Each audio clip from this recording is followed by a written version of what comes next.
एक बार गौतम बुद्ध अपने आश्रम में अपने सभी शिष्यों को शिक्षा दे रहे थे कि दुनिया की सबसे तेज छुरी हमारी जबान है और दुनिया के सबसे खतरनाक हथियार हमारे शब्द हैं, जो बिना किसी का खून बहाए लोगों को अंदर ही अंदर मार सकते हैं। हमारे शब्द हमारी ताकत हो सकते हैं, लेकिन यह हमारी सबसे बड़ी कमजोरी भी हो सकते हैं। अगर हमें नहीं पता कि कब, कहां और क्या और कितना बोलना है, यदि हम सही समय पर सही इरादे के साथ सही शब्दों का प्रयोग करते हैं तो यह हमें एक सफल व्यक्ति बनाता है। लेकिन अगर हम सही समय पर सही इरादे से सही शब्दों का इस्तेमाल नहीं करते तो ये हमारे जीवन को नरक से बदतर बना देता है। तो दोस्तों, आज की स्टोरी के माध्यम से मैं आपको बताने वाला हूँ कि चुप रहकर कैसे हम अपने जीवन को बदल सकते हैं। आपको चुप रहने की शक्ति का एहसास इस वीडियो में होने वाला है। वीडियो शुरू करने से पहले कमेंट बॉक्स में नमो बुद्धाय लिखकर वीडियो को लाइक जरूर करिए। तो चलिए शुरू करते हैं इस कहानी को। जापान में एक बहुत ही प्रसिद्ध बौद्ध भिक्षुक रहा करते थे। उनका नाम रिसाई था। रिसाई अकेले रहते थे। दुनिया के शोर शराबे से दूर जंगलों में वो रहते थे और बड़े ही ध्यानी और प्रभु भक्त व्यक्ति थे, इसलिए वह पूरे जापान में बहुत अधिक प्रसिद्ध थे। एक दिन एक राजकुमार रिसाई के पास आया और बोला, हे प्रिय भिक्षु, मैं हमेशा थका हुआ, निराश और परेशान महसूस करता हूँ। मेरा मन बहुत अशांत रहता है। हालांकि मेरे पास सब कुछ है, दौलत, शोहरत, सुख सुविधाएं जो हर व्यक्ति चाहता है या पाने की इच्छा करता है, लेकिन फिर भी मेरे अंदर इतनी अशांति और चिंता क्यों है। रिसाई ने उसकी बात बहुत ही ध्यान पूर्वक सुनी और कुछ सोचने के बाद कहा, तुम इस प्रश्न का उत्तर जानते हो, बस तुमने कभी इस प्रश्न को हल करने की कोशिश नहीं की है। रिसाई ने आगे कहा, मैं एक रिसर्च करना चाहता हूँ, क्या तुम मेरा साथ उसमें दोगे? इस रिसर्च के बाद तुम्हारे जीवन में किसी भी तरह की अशांति और चिंता नहीं रहेगी। ये बातें सुनकर राजकुमार बहुत हैरान था। उसने रिसाई से कहा, बताइए मुझे क्या करना होगा? अपने मन की शांति के लिए मैं कुछ भी करने को तैयार हूँ।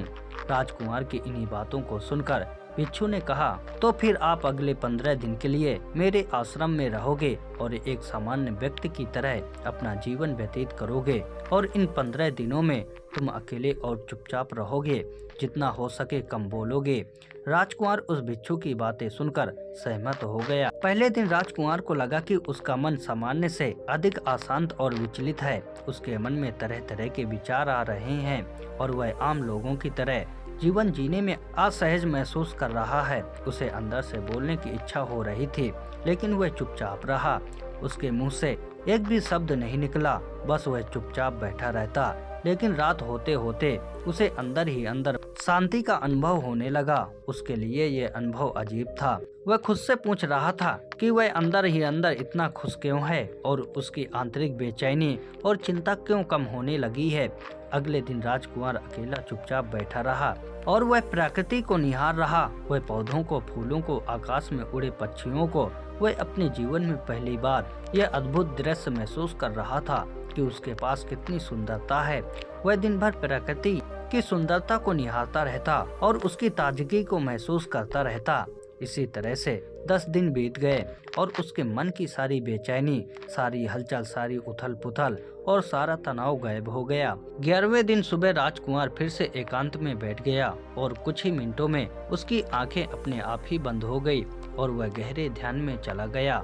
वह पूरे दिन वहीं पर आंखें बंद करके बैठा रहा और गहरे ध्यान में डूबा रहा। ना कोई शब्द, ना कोई चिंता। राजकुमार भीतर से असीम शांति और आनंद से भर गया। राजकुमार अपने बाकी के 4 दिन इसी तरह गहरे ध्यान में व्यतीत करने के बाद 15 दिन बाद रिसाई के सामने प्रस्तुत हुआ और रिसाई को प्रणाम करके बोला, प्रिय भिक्षु, मुझे उत्तर मिल गया कि मेरे मन में इतनी उथल पुथल और चिंता क्यों थी। मैं जान गया कि मेरा मन इतना अशांत और विचलित क्यों था। रिसाई मुस्कुराते हुए पूछा, बताओ क्या उत्तर मिला तुम्हें? राजकुमार ने कहा, मैं आवश्यकता से अधिक बातें करता था। मैं किसी पर भी अपने शब्द और ऊर्जा व्यर्थ करता था। मैं दिन भर अपने लोगों से फालतू की बातें करता रहता और फिर उन्हीं के बारे में अकेले में सोचता रहता और ज्यादातर समय नकारात्मक ही सोचता रहता। इस तरह मैं बस अपना समय बर्बाद कर रहा था। ज्यादा बोलने और नकारात्मक सोचने की वजह से मेरा मन अशांत और बेचैन हो गया था। और इसी वजह से मैं किसी भी काम को ठीक से नहीं कर पा रहा था, जिसकी वजह से मैं हर काम में असफल होने लगा। और फिर इन्हीं लगातार मिलने वाली असफलताओं की वजह से ही मैं और भी उदास चिड़चिड़ा हो गया था। इन्हीं सभी चीजों की वजह से मेरा जीवन नष्ट हो रहा था। लेकिन यहाँ पर बिताए हुए 15 दिन मेरे लिए पूरी तरह से अलग थे। मुझे कुछ अलग ही यहाँ पर एहसास हो रहा था। अब मुझे ऐसा लग रहा है मैं अपना जीवन पूरी तरह से जी रहा हूँ, लेकिन इससे पहले मैं अपना जीवन गलत तरीके से जी रहा था। और मैंने यह भी सीखा कि हमें सिर्फ ध्यान करने की जरूरत नहीं है। ध्यान अपने आप होता है जब हम शांत और मौन होते हैं। ध्यान के पिछले कुछ दिनों के दौरान मैंने जो पहली चीजें सीखी वह यह है कि मनुष्य के जीवन के सबसे महत्वपूर्ण घटना स्वयं को जानना है। यह सुनकर रिसाई ने कहा, सिर्फ तुम ही नहीं, दुनिया में ज्यादातर लोग जरूरत से ज्यादा बोलते हैं। आज भी लोग ज्यादातर समय केवल एक दूसरे को नीचा दिखाने के लिए ही बोलते हैं। कुछ लोग ना चाहते हुए भी बातें करते हैं और अपना जीवन बर्बाद कर लेते हैं। रिसाई ने राजकुमार को चुप रहने का महत्व समझाते हुए कहा। एक बार गौतम बुद्ध से उनके शिष्यों ने पूछा, प्रिय बुद्ध, आप ज्यादातर समय चुप क्यों रहते हैं? बुद्ध ने कहा, क्योंकि चुप रहने से व्यक्ति अंदर से अनंत शांति की गहराइयों में होता है। मौन अपने भीतर उतरने की पहली सीढ़ी है। मौन के बिना स्वयं को जानना असंभव है। स्वयं को जानने और समझने का पहला नियम है कि मौन हो जाओ, उतना ही बोलो जितना अत्यंत आवश्यक हो। बेफजूल की बातें करना छोड़ दो। तुम अचानक पाओगे कि 90% से भी ज्यादातर लोग व्यर्थ ही ज्यादा बोलकर अपना समय बर्बाद कर रहे हैं। न बोलने का कोई भी नुकसान नहीं है, लेकिन यदि आप ज्यादा बोलते हैं तो आप अत्यधिक गलती कर देते हैं। अगर व्यक्ति कम बोलना शुरू कर दे, दुनिया की 90% मुसीबतें कम हो जाएगी, झगड़े फसाद कम हो जाएंगे, उपद्रव कम हो जाएंगे, अदालतें कम हो जाएंगी। अगर लोग थोड़ा चुप रहना सीख लिए, संसार की बहुत सारी समस्याएं हैं, बहुत सारा उपद्रव सिर्फ बोलने से पैदा होते हैं। सारी बात मौन सीखने की है। जब तुम नहीं बोलते तब तुम एकांत में अकेले हो गए, भरे बाजार में भीड़ में खड़े हो नहीं बोलते, हिमालय के शिखर में पहुंच गए। जिसने मौन की कला जान ली वो भीड़ में भी अकेले होने की कला जान लेता है।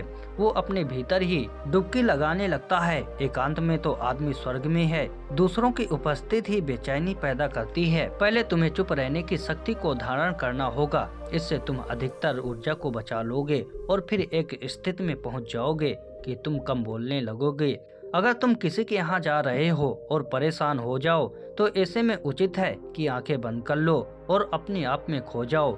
वहाँ से आपको ताजगी महसूस होगी, क्योंकि तुम्हारे अंदर ही जीवन का वो स्रोत छिपा हुआ है, वह किसी दूसरे में नहीं है। इसके बाद राजकुमार उस रिसाई से पूछते हैं, आखिर कौन हमें अपने अंदर तक लेकर जाएगा?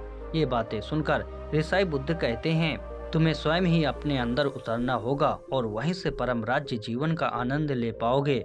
आनंद का यहीं से जन्म हुआ है, यहीं से तुम मौत में डूब जाओगे, यही तुम्हारा सूरज उदय होगा और यहीं से अस्त होगा।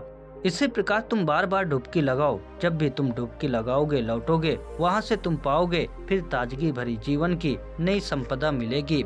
इस नई शक्ति के जन्म होने से तुम्हारी थकान गई, उदासी गई, चिंता गई। जैसे कोई स्नान करके लौटता है तो शरीर शीतल हो जाता है, शांत हो जाता है।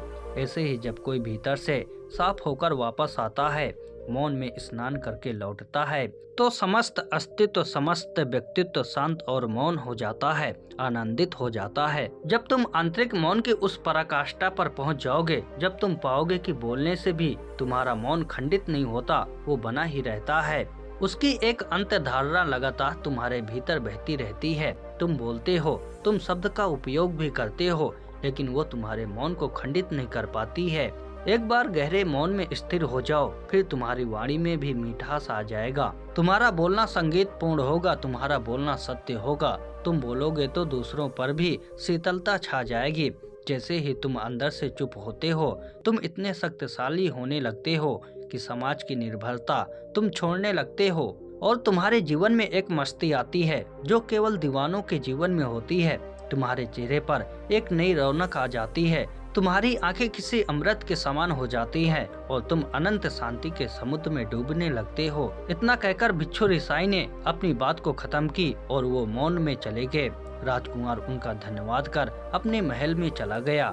दोस्तों, आपने भी अनुभव किया होगा कि बहुत ज़्यादा बात करने से दिमाग अशांत हो जाता है, जिससे हम अपने दिमाग पर नियंत्रण खो देते हैं और साथ ही अपना ध्यान भी खो देते हैं। जो लोग बहुत ज़्यादा बोलते हैं उसके पास किसी एक काम पर ध्यान केंद्रित करने की काबिलियत नहीं होती। वो अपने किसी भी लक्ष्य पर पूरी तरह से केंद्रित नहीं कर पाते हैं। अगर हमारा दिमाग एक जगह केंद्रित नहीं है तो हम जीवन की सच्चाई नहीं समझ पाते और ना ही मनचाही सफलता कभी हासिल कर पाएंगे। इसके अलावा भी आपने देखा होगा कि जो लोग अधिक बोलते हैं वो अक्सर लोगों के बीच हंसी का पात्र बन जाते हैं और जो लोग कम बोलते हैं वो अपनी बात पर कायम रहते हैं। उन्हें लोगों से सम्मान मिलता है, लोग उनकी बातों को सुनते हैं और उन पर भरोसा भी करते हैं। जो लोग जरूरत से अधिक बोलते हैं और अपने विचारों के बारे में पक्के नहीं होते हैं, उनका दिमाग स्थिर और विचलित रहता है, शोर से भरा रहता है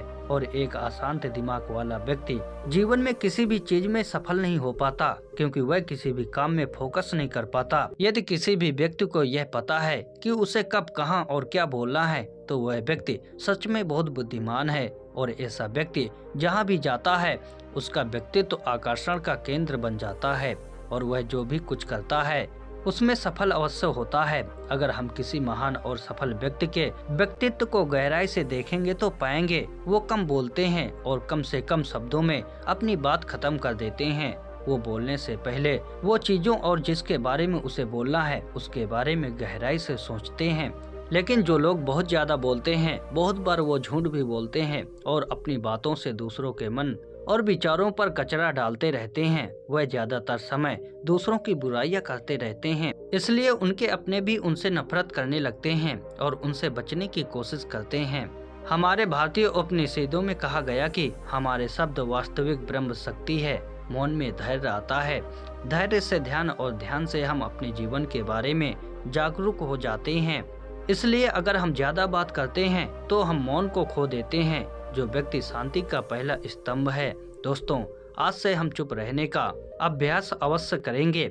आज से हम वही बोलेंगे जो जरूरी है और हम कोशिश करेंगे कि हम कम से कम शब्दों में अपनी बात खत्म करें।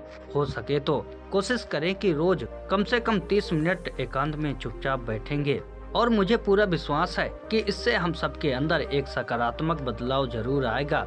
इसी के साथ इस वीडियो को खत्म करते हैं। दोस्तों, उम्मीद करता हूं कि ये कहानी आपको बहुत ही पसंद आई हो। यदि आई है तो लाइक, शेयर, कमेंट और चैनल को सब्सक्राइब जरूर करें। धन्यवाद।